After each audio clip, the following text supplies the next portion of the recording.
Hey guys, and welcome back. In this quick video, I'm going to show you how to connect make.com with Gmail in a super easy way.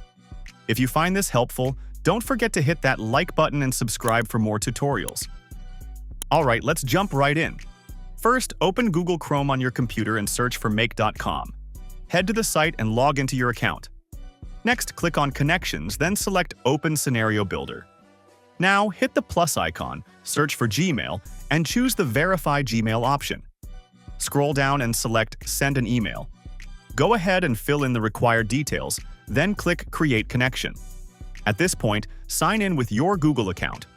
Log in with your Gmail, click Continue twice, and after a short moment, your Gmail will be successfully connected to make.com.